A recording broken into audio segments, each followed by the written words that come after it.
Bonjour peuple de Dieu, Shalom Église de Dieu.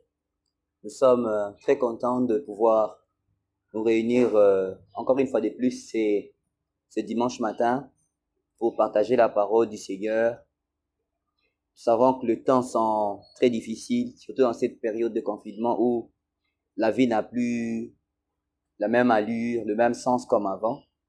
Mais car cela ne nous est pas impossible de pouvoir écouter la parole du Seigneur ce dimanche matin comme nous le faisons d'habitude. J'aimerais dire à une personne que tu as fait le bon choix de pouvoir te mettre en ligne ce matin pour écouter la parole de Dieu. Et avant de commencer mon message, j'aimerais me quitter d'un si grand devoir de remercier Dieu pour la grâce, la faveur qu'il nous accorde de pouvoir être l'un des vôtres, d'être supporter du message de ce matin. Et j'aimerais remercier secondement le pasteur pour la confiance qu'il nous accorde ce matin de pouvoir se tenir devant l'église de Dieu pour partager le message. Et j'aimerais aussi dire merci à la personne que vous êtes qui est en train de me suivre, sans oublier cet homme de Dieu merveilleux qui est en train de nous assister à la caméra. Que Dieu vous bénisse, homme de Dieu. Et merci à tous ceux qui nous suivent par réseaux sociaux, tous ceux qui nous est fidèles. Que le Seigneur vous bénisse. Nous allons prier. Seigneur, nous bénissons ton Saint-Nom pour ta grâce, ta faveur de ce matin. Tu as permis que nous puissions, ô Dieu, être vivants et que nous puissions, ô Dieu, écouter ta parole. Bénis ces moments, glorifie Christ au nom de Jésus-Christ. Amen. Sans plus tarder, nous allons ouvrir nos Bibles dans le livre de Josué chapitre 1. Josué chapitre 1. Nous allons lire du 1er au 9e verset. Je lirai rapidement. Après la mort de Moïse, serviteur de l'Éternel, l'Éternel dit à Josué, fils de Nun, serviteur de Moïse, Moïse, mon serviteur, est mort. Maintenant, lève-toi, passe ces Jourdains, toi et tout ce peuple, pour entrer dans le pays que je donne aux enfants d'Israël. Tout lieu que foulera la plante de vos pieds, je vous le donne en possession. Comme je l'ai dit à Moïse, vous aurez pour territoire depuis le désert et le Liban jusqu'au grand fleuve, le fleuve de l'Euphrate, tout le pays des Étiens jusqu'à la grande mer vers le soleil couchant. Nul ne tiendra devant toi. Tant que tu vivras, je serai avec toi comme j'ai été avec Moïse. Je ne te délaisserai point, je ne t'abandonnerai point. Fortifie-toi et prends courage. Si c'est ta Bible, tu peux souligner. Si c'est ta Bible manuelle, tu peux même la tirer. Fortifie-toi et prends courage. Car c'est toi qui mettras ce peuple en possession du pays que j'ai juré à leur père de leur donner. Je répète encore le verset 6. Fortifie-toi et prends courage. Suivez avec moi le verset 7. Dit encore, fortifie-toi seulement et aie bon courage en agissant fidèlement selon toute la loi que Moïse, mon serviteur, t'a prescrite. Ne t'en détourne ni à droite, ni à gauche, afin de réussir dans tout ce que tu entreprendras.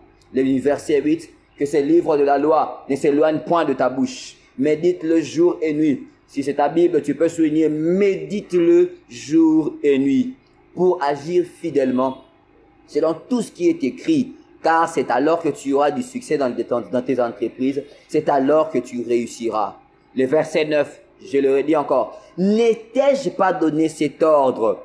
Fortifie-toi et prends courage. Une troisième fois, le Seigneur répète la même phrase, la même expression à Josué. N'ai-je pas donné cet ordre? Fortifie-toi et prends courage. Ne t'effraie point. Dis à une personne qui est à tes côtés, ne t'effraie point.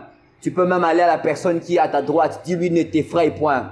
Tu peux regarder la personne qui est derrière toi, dis-lui ne t'effraie point. Fortifie-toi et prends courage. Ne t'épouvante point, car l'Éternel ton Dieu est avec toi dans tout ce que tu entreprendras. Nous allons lire un autre verset. Je suis dans le psaume, le chapitre 1, verset 1. Psaume 1, 1. Heureux l'homme qui ne marche pas selon les conseils des méchants, qui ne s'arrête pas sur la voie des pécheurs, qui ne s'assied pas en compagnie des moqueurs, mais qui trouve son plaisir dans la loi de l'Éternel, et qui la médite jour et nuit. Si c'est encore ta Bible, tu peux encore souligner ce passage qui dit « et qui la médite jour et nuit ». Le verset 3, c'est le verset qui va nous intéresser le plus. Il est comme un arbre planté près d'un courant d'eau, qui donne son fruit en sa saison, et dont le feuillage ne se flétrit point. Tout ce qu'il fait lui réussit. Je vais finir par un dernier verset, le psaume 150, le psaume 119, excusez-moi, psaume 119, le verset 105. Psaume 119, le verset 105, c'est un verset que nous connaissons tous. La Bible dit, ta parole est une lampe à mes pieds et une lumière sur mon sentier. Ta parole est une lampe à mes pieds et une lumière sur mon sentier. Alléluia. Nous bénissons le Seigneur pour cette merveilleuse parole. Mon thème de cet après-midi, mon thème de ce matin, excusez-moi, est simple. Fortifie-toi et prends courage. Fortifie-toi et prends courage. L'histoire que nous venons de lire dans le livre de Josué 1, cette histoire commence par une triste sort. La mort d'un grand homme comme Moïse. Le chapitre 1, le verset 1 du chapitre 1, c'est l'Éternel qui parle. Il parle à Josué. Il dit, mon serviteur Moïse est mort. C'est l'un des livres et c'est l'un des chapitres qui commence avec beaucoup de tristesse. Un livre qui commence en annonçant la mort d'un homme. Pas n'importe quel homme, d'un Moïse. L'un des plus grands prophètes de la Bible. Dieu dit à Josué, mon serviteur Moïse est mort. Ce n'était pas une bonne nouvelle. C'est comme j'aimerais le dire à une personne. L'année a commencé juste au mois de mars. Les mauvaises nouvelles ont commencé avec cette pandémie qui ravage la terre. De la même manière que les chapitres commencent par une mauvaise nouvelle. De la même manière que l'année 2020 a commencé par des mauvaises nouvelles. Il dit, mon serviteur Moïse est mort. Et ce qui suit, c'est ce qui nous intéresse encore plus ce matin. Il dit, je te choisis toi, Josué. C'est toi que j'ai choisi pour conduire mon peuple dans la terre promise. Moïse était un homme exceptionnel, le choix de Dieu. L'Éternel a appelé Moïse pour libérer Israël de l'Égypte et les amener à la terre promise. Mais il s'est fait que dans le parcours de Moïse, il s'est arrêté en chemin et il est mort. Alors il fallait que quelqu'un s'élève, il fallait que l'Éternel Dieu qui avait choisi Moïse choisisse encore une personne pour aller acheminer avec la promesse. Parce que Israël s'est retrouvé dans le désert, il fallait un guide. Et l'Éternel s'est choisi Josué. Il dit à Josué, Moïse est mort, je t'ai choisi toi pour que tu puisses conduire ce peuple dans le lieu que je les ai promis. Cela est une grande responsabilité. Dieu lui donne le contenu de la mission. Il lui dit, je te bénirai, je bénirai ce peuple. Partout où foulera la plante de vos pieds, je vous le donnerai en possession. Toutes les bénédictions que Dieu avait dites à Israël au temps de Moïse, Dieu le redit à Josué pour lui dire, c'est toi que j'ai choisi pour conduire mon peuple dans la terre que j'ai promise à leur père au temps de Moïse. L'Éternel a insisté que Josué puisse prendre la relève. Mais quand nous lisons ces textes, ce qui nous impressionne, ce qui tire beaucoup plus notre attention, c'est le nombre de fois que l'Éternel répète cette instruction à Josué. Il lui dit, fortifie-toi et prends courage. Si l'Éternel peut dire à Josué, fortifie-toi et prends courage, c'est parce qu'il sait que Josué a besoin de ça. Qu'est-ce qui se passe dans l'histoire? Parce que l'Éternel vient à Josué, il lui dit, je te choisis. Mais qu'est-ce qui se passe? Moïse, à son temps, il avait la verge.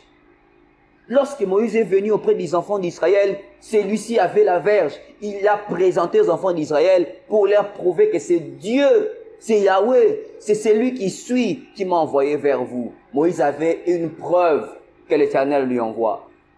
Mais arrivé autour de Josué, l'Éternel ne lui donne pas une verge.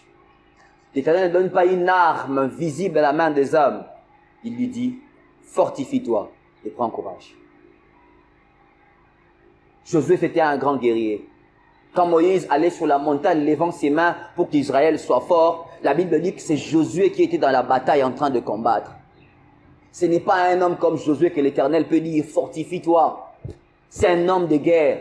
Il ne s'agit pas d'un ignorant. Il ne s'agit pas d'un homme qui passe sa vie dans les boulangeries, qui passe sa vie dans la politique. C'est un homme de guerre. C'est un homme qui n'a pas peur.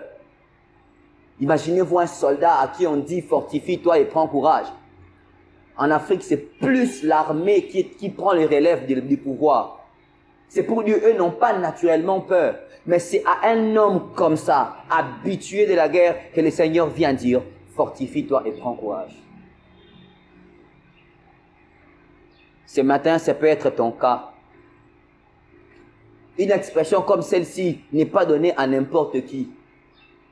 Lorsqu'on arrive à dire à une personne, fortifie-toi et prends courage, c'est que cette personne n'a déjà plus la force et n'a plus le courage. Peut-être que les parcours dans lesquels nous sommes en train de vivre ne te redonnent plus le zèle que tu avais avant. Peut-être que les parcours que nous sommes en train de vivre ne te redonnent plus le goût que tu avais avant. Dieu ce matin s'adresse à une personne qui avait espoir par rapport à ce qu'il y a quelque chose. Mais à cause de cette circonstance, confinement et autres pandémies, tu n'as plus cette même ardeur, tu n'as plus cette même force. J'aimerais dire à un parent qui dans son travail était l'expression de sa force, mais qui aujourd'hui ne sait même plus aller au travail, fortifie-toi et prends courage. J'aimerais dire à une personne qui la vie qu'il avait avant lui aidait quand même à survivre. Mais à cause de la circonstance dans laquelle le monde est en train de traverser, il ne sait plus comment espérer un lendemain. J'aimerais dire à cette personne, Dieu me dit de te dire ce matin, fortifie-toi et prends courage. Ce qui faisait ta force, ce qui faisait ta fierté, ce qui faisait ton soutien, j'aimerais te dire ce matin, même si cela est arrêté, à cause de cette circonstance que nous sommes en train de vivre, j'aimerais te dire de la part du Seigneur ce matin, fortifie-toi et prends courage. Fortifie-toi et prends courage. C'est une expression qu'une personne est en train de s'adresser à une autre. Mais qu'est-ce qui se passe? C'est que fortifie-toi et prends courage, c'est une expression qui ne va être réelle que lorsque la personne soi-même les ressortit. C'est un sens réfléchi des choses. C'est-à-dire, lorsqu'on me demande de me fortifier, de prendre courage, je ne dépends pas d'une autre personne. La force viendra de moi. Le courage viendra de moi. Tout ce que je vais expérimenter viendra de moi. Fortifie-toi et prends courage. C'est une manière de te dire, sois responsable. Certes, les temps sont durs, certes, les temps sont difficiles, mais j'aimerais dire à quelqu'un, fortifie-toi et prends courage. Il n'y a personne d'autre qui viendra pour pouvoir te réconforter. Tu vas te rendre compte d'une chose, que pendant cette période, tu avais peut-être avant l'habitude, quand tu as un problème, d'appeler les hommes de Dieu, d'appeler les intercesseurs, de faire appel à des gens pour que vous puissiez prier ensemble, pour qu'ils puissent te réconforter, pour qu'ils puissent te conseiller. Mais même en ces temps où tout le monde reste chez soi, j'aimerais te dire, c'est le moment où tu dois te fortifier, te prendre courage. Dans cette période, c'est dans les moments où tu n'as plus l'accès facile de pouvoir recevoir tout dans les hommes de Dieu chez toi. C'est les moments où tu dois te fortifier et prendre courage. La vie est devenue difficile. Le soutien qu'on avait avant, on ne l'a plus. Fortifie-toi et prends courage. Quelqu'un me poserait la question, mais pourquoi dois-je me fortifier? Pourquoi dois-je me fortifier? Je vais aller vite. J'aimerais répondre à ces questions. Pourquoi dois-je me fortifier? La première des choses qu'une personne doit se fortifier, la première des choses qui a fait que Dieu puisse dire à Josué, fortifie-toi, c'est parce que Josué était le choix de Dieu. J'aimerais dire à une personne ce matin, tu es le choix de Dieu. Dieu ne te demanderait pas de te fortifier si tu n'es pas son choix. Israël, il y a beaucoup d'hommes. Il y avait Josué, il y avait Caleb, il y avait les 72 autres vieillards qui travaillaient à côté de Moïse, qui étaient ses conseillers, mais l'Éternel n'a porté son regard que sur Josué. J'aimerais dire à une personne, tu es le choix de Dieu. Si tu ne te fortifies pas, le choix que tu es n'atteindra pas ses objectifs. La circonstance dans laquelle tu es en train de passer, laisse-moi te dire que tu es le choix de Dieu. Ce n'est pas parce que les choses ne répondent pas comme il faut que réellement tu n'es plus le choix de Dieu, que réellement Dieu s'est trompé de toi. Non, non, non, non, non. Tu es le choix de Dieu. Fortifie-toi parce que le Seigneur passera par toi pour atteindre tes objectifs. C'est lui qui est choisi par Dieu. Quand Dieu te choisit, quand Dieu te localise, laisse-moi te dire que tu deviendras le sujet de mépris. Tu deviendras le sujet de combat. Tu deviendras le sujet de preuves. Tu deviendras le sujet de moquerie de plusieurs. Imaginez un peu Josué, lorsque le Seigneur lui dit fortifie-toi et prends courage. J'imagine la scène. Il peut se présenter devant les enfants d'Israël et leur dire, Moïse est mort, mais le Seigneur m'a choisi moi. Imaginez un peu. Déjà avec Moïse, Israël était rebelle. J'imagine les injures, les insultes. J'imagine les reproches. J'imagine les critiques que Josué a pu recevoir ce jour-là. Il était jeune, au milieu de tous ces grands, au milieu de tous ces vieillards, et dire que l'Éternel m'a choisi. Jeune frère, jeune sœur, papa, maman, le fait que Dieu te choisit, toi, t'expose à beaucoup de choses auxquelles tu es censé te fortifier. Parce que si tu abandonnes, il n'y a personne qui construira l'arche pour pouvoir mettre les animaux à l'abri. Noé, si tu abandonnes à cause des critiques des gens de ta génération, demain tu te retrouveras aussi au fond de l'eau comme eux. Fortifie-toi parce que tu es celui que Dieu a choisi pour construire l'arche qui mettra ta famille à l'abri. Tu es le choix de Dieu. Celui que Dieu a choisi, celui que Dieu choisit, rencontre toujours les combats. La Bible dit dans Jean chapitre 8 verset 59, il dit, il voulait le lapider. On parlait de Jésus. Jésus était dans le temple en train d'enseigner et on voulait le lapider. La Bible dit, il se cacha et il se faufile pour sortir au milieu d'eux. C'est lui qui était la vie, c'est lui qui faisait des miracles, celui qui guérissait les malades. Mais ce jour-là, on a voulu le lapider. Celui qui est choisi de Dieu reste, il est toujours combattu. Celui qui est choisi de Dieu, il est toujours humilié. Il passe par le monde d'humiliation.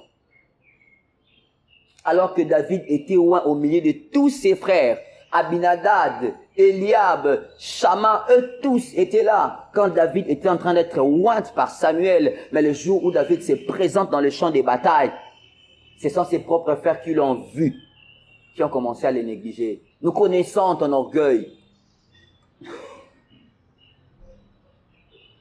Le père de David savait que David était loin pour être roi. Mais le jour où la guerre a commencé, il envoya David à la brousse. Aucune considération. Étant choisi de Dieu, nous connaîtrons toujours des humiliations. Nous connaîtrons toujours les combats. Nous passerons par des épreuves difficiles. Les frères de David lui ont dit, nous connaissons ton orgueil. J'aime une chose, ce que David ne s'est pas arrêté à cause des critiques de ses frères. Il s'est fortifié, il a pris courage. Alors que ses frères lui disent, nous connaissons tes malices. Il ne répond pas à ses frères, mais il pose encore la question, qu'est-ce qu'on donnera à celui qui vaincra cet homme? Tu es choisi de Dieu, rassure-toi que les épreuves viendront. L'un des signes majeurs qui atteste que tu as été pointé par les doigts de Dieu, c'est lorsque tu rencontres le combat sur ton chemin.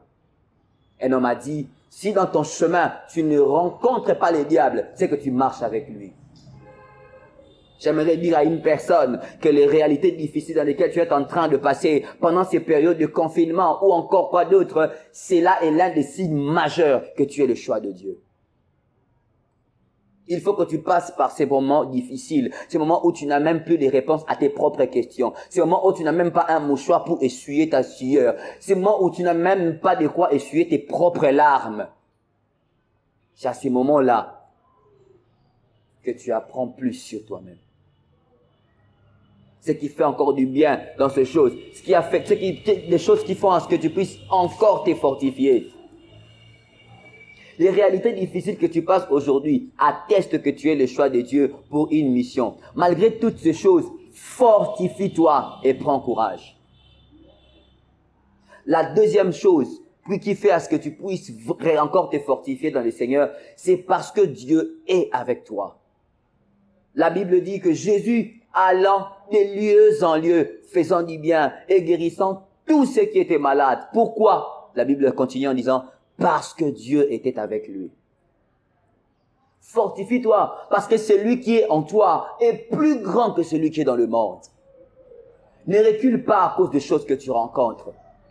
Je me rappelle, il y a encore des semaines en arrière, cet homme que vous voyez devant vous était sur un lit d'hôpital. Il ne savait pas voir un lendemain. Il m'a fait des examens compliqués qui ne pouvaient même pas expliquer ma maladie. J'ai commencé à dire à Dieu, j'ai l'impression que j'ai fait déjà mon parcours. Il est si petit, je crois que je dois m'arrêter là. Quelque chose m'est venu en moi. Le Seigneur m'a dit, Samuel, fortifie-toi et prends courage. Il y a des moments où le Seigneur ne viendra pas faire le travail à ta place. Il faut que la force et le courage viennent et sortent de toi-même. Ce n'est plus le temps de se lamenter. Ce n'est plus le temps de pleurer à son triste sort. Il est temps de se fortifier en soi-même. Parce que Dieu est avec toi. Il a dit, je ne te délaisserai point. Il dit à Josué, je ne te délaisserai point. Je ne t'abandonnerai point. L'Éternel est avec toi. Certes, tu es peut-être en Europe, en Amérique, enfermé, ne sachant comment sortir. La provision est en train de descendre, il est en train de faire les downs. J'aimerais te dire, fortifie-toi, l'Éternel est avec toi. Ce qui tue les autres ne te tuera pas, l'Éternel est avec toi.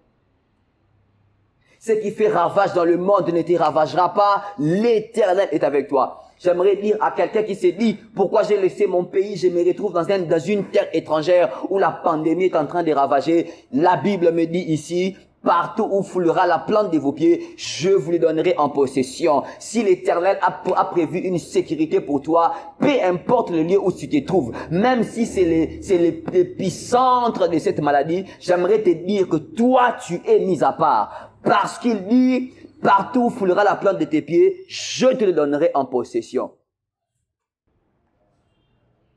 Ce n'est plus le temps de se lamenter, c'est le temps de se fortifier en ces moments difficiles. Fortifie-toi. En ce moment difficile, le Seigneur attend de notre part une certaine maturité dans les services de Dieu. Le Seigneur attend de notre part une certaine maturité dans la foi. Fini le temps de chanter des cantiques de lamentation tout le temps. Il est temps de pouvoir agir autrement, comme des hommes qui connaissent que l'Éternel est avec moi.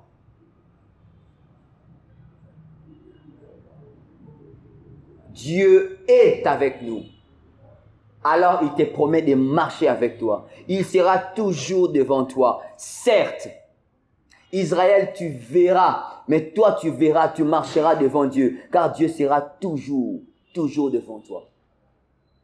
J'aime cette histoire. Le prophète Élisée, il a vu un serviteur du roi qui venait.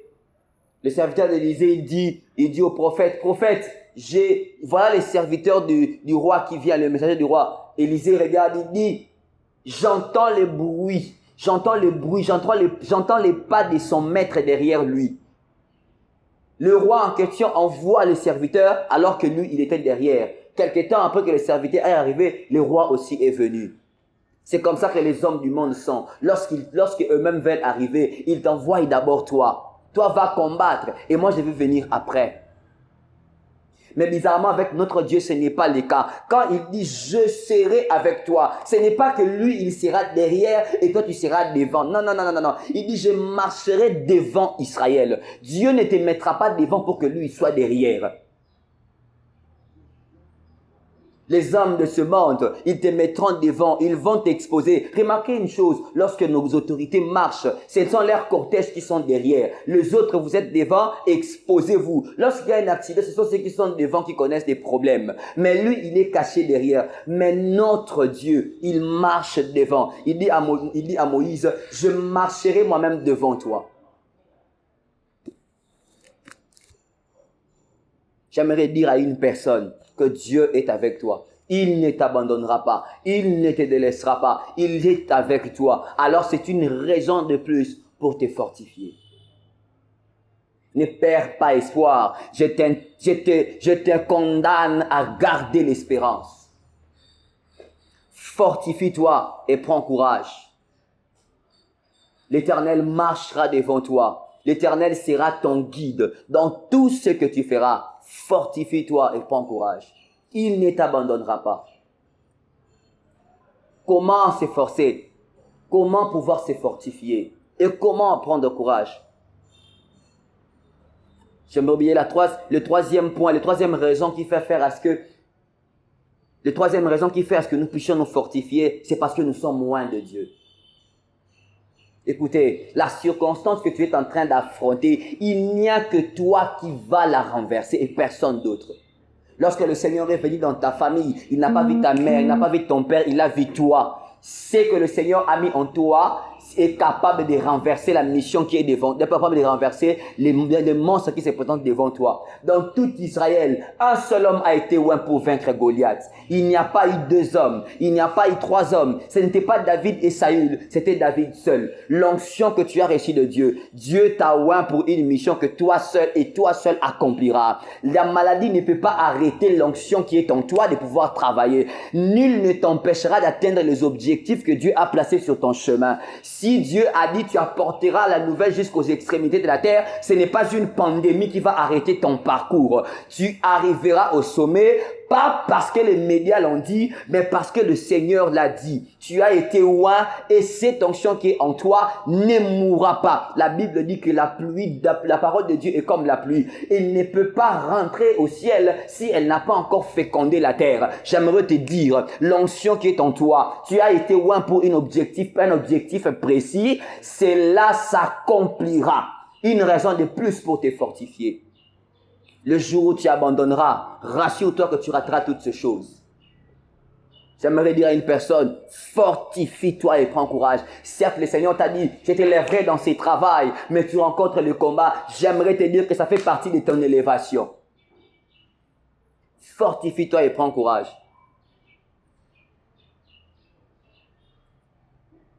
Et nous allons essayer d'énumérer 2 choses.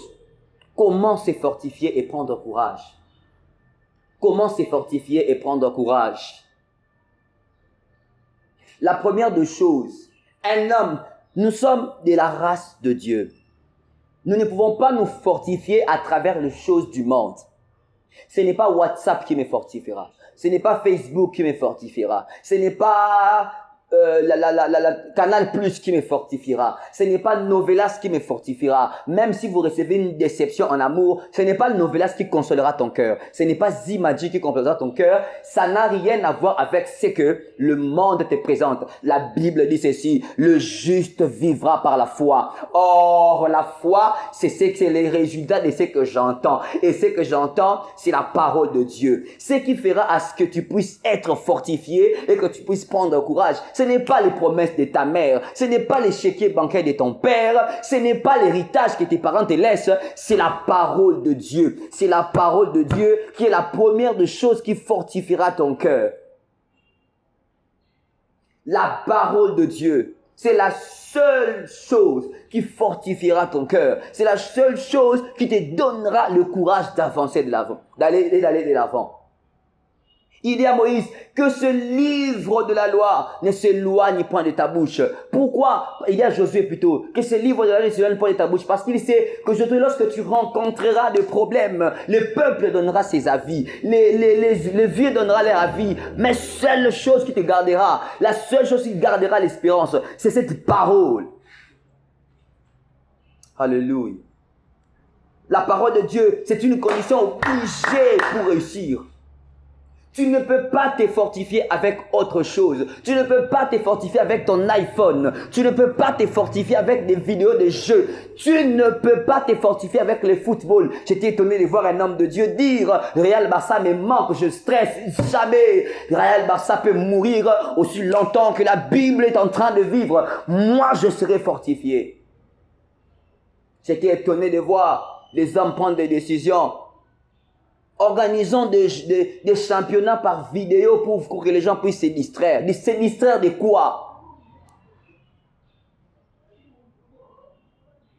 La Bible reste la meilleure satisfaction de l'homme. Parce qu'un jour, j'étais étonné de voir dans un documentaire ces grands artistes, ces grands cinéastes, acteurs de Hollywood que nous connaissons. Leonardo DiCaprio, celui qui a fait Titanic. Il était bizarre. Il est rentré dans son hôtel, il était sale. On lui pose la question, monsieur, où vas-tu? Il dit au gardien de l'hôtel, il dit, j'habite ici, je loue ici. On lui a chassé parce qu'il était sale. Il dit, regardez-moi bien, c'est Leonardo DiCaprio. On lui dit, mais pourquoi tu es venu comme ça? Tu es l'acteur le mieux payé de Hollywood. Tu as la plus belle vie du monde. Tu as la plus belle voiture, la plus belle femme. C'est ci, c'est là. Mais pourquoi tu te retrouves à cet état? Il dit, j'ai tout eu sur terre, mais je ne trouve pas satisfaction. Pourquoi? Parce qu'il a tout eu ce qu'il ne fallait pas avoir. Pourquoi? Parce que la satisfaction, ce qui fait que l'homme puisse se réveiller le matin, voir des choses qui font mal, mais rendormir et se réveiller, c'est la parole de Dieu. La Bible dit chaque matin, ce n'est pas Novelas qui relève la bonté. Chaque matin, ce n'est pas WhatsApp qui te réveille. Chaque matin, l'Éternel renouvelle ses bontés. Il n'y a aucune application qui peut commencer à faire chanter les coqs.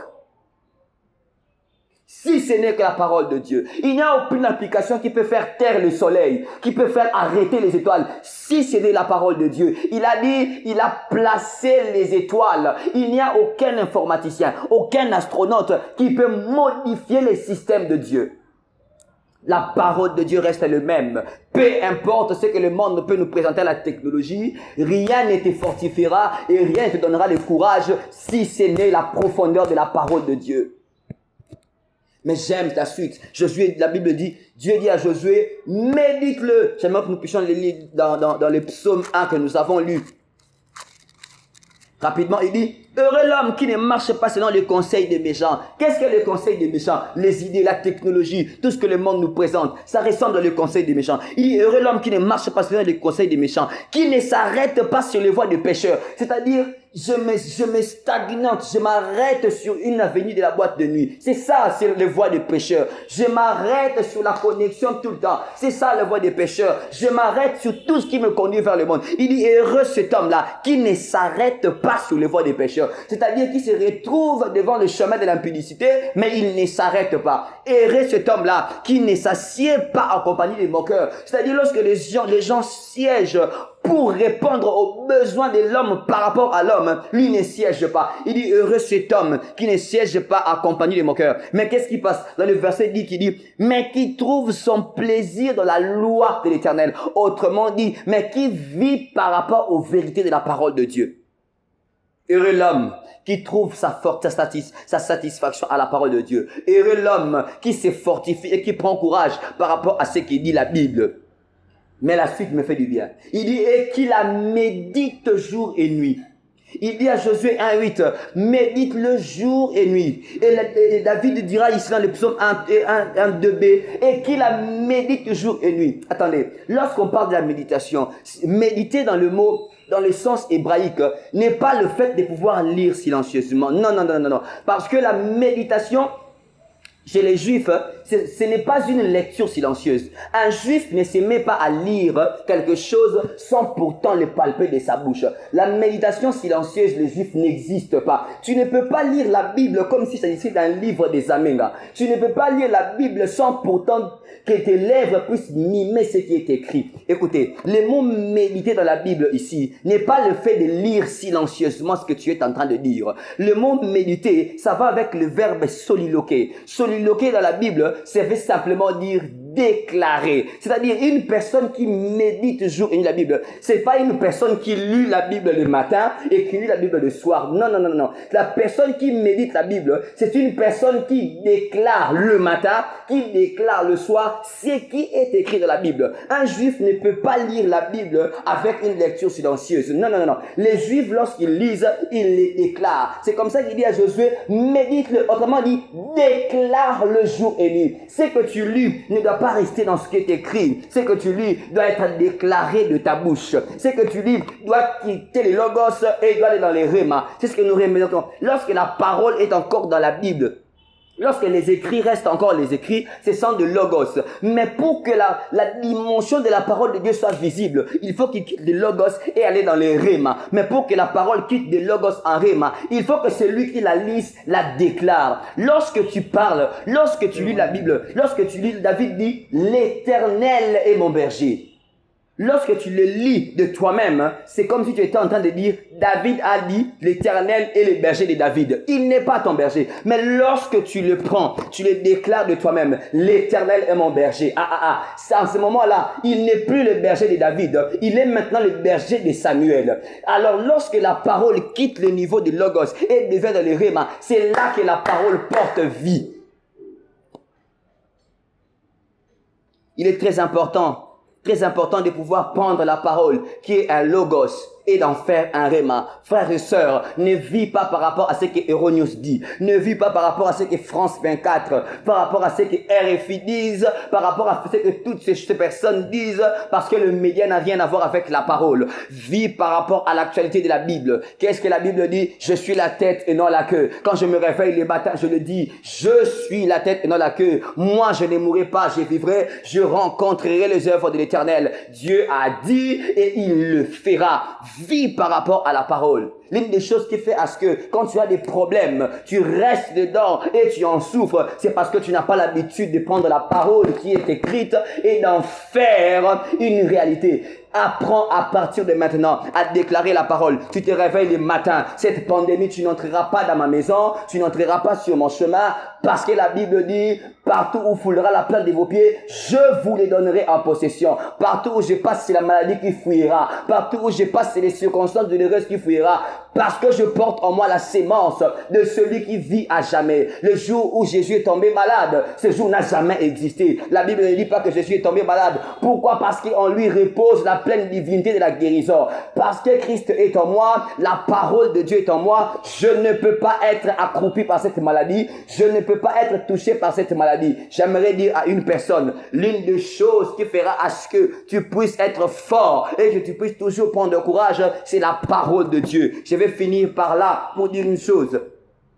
Le verset 3, c'est ce qui me fait du bien. Il dit, il est comme un arbre. La version réelle ici n'est pas, la version originale ne dit pas il est. La version originale dit il devient. C'est-à-dire il était une autre personne et il devient une autre. J'aimerais dire à une personne, la Bible dit, mais à tous ceux qui l'ont reçu, à ceux qui croient en son nom, elle a donné des pouvoirs. Pas d'être, mais de devenir. J'aimerais dire à une personne, chaque matin quand tu déclares la parole, tu quittes d'un état à un autre état. Parce que tu le déclares, la Bible, la parole de Dieu te fait quitter de l'état où tu étais vers un autre état. Si le Seigneur t'a dit, je ferai de toi un grand homme, ce n'est pas à cause du temps que tu changeras. Non. Tu changeras à cause de la parole que tu déclares jour après jour. Jour après jour. J'aimerais dire à une personne, les conséquences de la déclaration de la parole de Dieu te fait changer d'abord d'état. Il dit, il devient comme un arbre. Tu changes d'état. Ta conscience change. Ta manière de réfléchir change. Ta manière de parler change. Ta manière de voir les choses change. Pourquoi? Parce que tu déclares la parole. La suite dit ceci. Il est comme un arbre planté. Non. La version originale dit ceci. Il est comme un arbre transplanté. C'est-à-dire un arbre qui était quelque part, on l'a pris, on l'a déplacé pour le planter. J'aimerais dire à une personne, nous ne sommes pas de ce monde. La Bible dit que nous ne sommes pas de ce monde. Nous avons été tirés du ciel, transplantés du ciel pour être plantés sur terre. Voilà pourquoi la Bible dit, vous êtes de Dieu, parce que nous ne sommes pas de ce monde. La suite dit ceci, il est comme un arbre planté près d'un courant d'eau. Les textes originaux disent ceci, il est comme un arbre planté près d'une irrigation. C'est-à-dire quoi? L'eau est de ce côté-là et l'arbre est planté de notre côté. Mais qu'est-ce qui se passe? On est en train de faire une irrigation. C'est comme si on est en train de créer un chemin pour que l'eau puisse quitter là où il est et puisse aller jusqu'à ce que l'arbre est. Donc l'arbre n'était pas à côté de l'eau. L'arbre était un peu éloigné de l'eau. C'est l'eau qui quitte là où il est pour aller rejoindre l'arbre. J'aimerais te dire, lorsque tu as l'habitude de déclarer la parole de Dieu, tu fais déplacer les choses d'en haut pour te rejoindre là où tu es. La maladie ne peut pas te toucher lorsque tu déclares que la vie de Dieu est en moi. La guérison de Dieu quitte le ciel et te rejoint. Lorsque tu dis je suis la tête et non la queue, tous tes échecs tombent parce que la réussite te rejoint. J'aimerais dire à une personne, si tu veux être fort et te fortifier pour atteindre les promesses de Dieu, utilise la parole de Dieu. Utilise la parole de Dieu. Déclare-le. N'en fais pas un logos. N'en fais pas seulement un logos. Laisse que la parole devienne un rhéma. C'est comme ça que nous sommes fortifiés dans le Seigneur. Tout le temps que Josué était avec les peuples d'Israël, à chaque fois qu'Israël s'est rébellé, Josué utilisait la parole. C'est ce qui lui fortifiait. Il y a tellement de choses à dire. Et ce matin, nous allons nous arrêter là. Et je crois que le Seigneur a parlé à un cœur ce matin. J'aimerais te dire, utilise la parole. Devant les circonstances de ta vie, utilise la parole. Devant les difficultés de ces confinements, utilise la parole. Utilise la parole. Que ce livre de la loi ne s'éloigne point de la bouche. Médite-le aujourd'hui. J'aimerais que tu puisses dire, déclare-le jour et nuit. Alléluia. Est-ce qu'une personne ce matin peut se dire à Dieu, je prends l'engagement de déclarer la parole de Dieu matin, je prends l'engagement de déclarer la parole de Dieu en tout temps dans ma vie, afin que nous puissions être toujours fortifiés. Ne compte jamais sur les promesses des hommes. Vois ce que la Bible dit. Vois ce que la parole dit. Ça peut sembler difficile pour l'homme, mais laisse-moi te dire que ton esprit est régénéré à chaque fois que tu lis la parole de Dieu. Alléluia. Seigneur, je crois que tu as fait du bien à quelqu'un ce matin. Je crois qu'une personne, en ce moment-ci, prend la résolution d'utiliser ta parole comme une arme qui va le permettre de pouvoir percer. Merci de faire du bien à ton peuple. Merci de glorifier Christ. Et merci de pouvoir régénérer un cœur au nom de Jésus. Au nom de Jésus. Amen. Ah, ok. Como Cristo disse.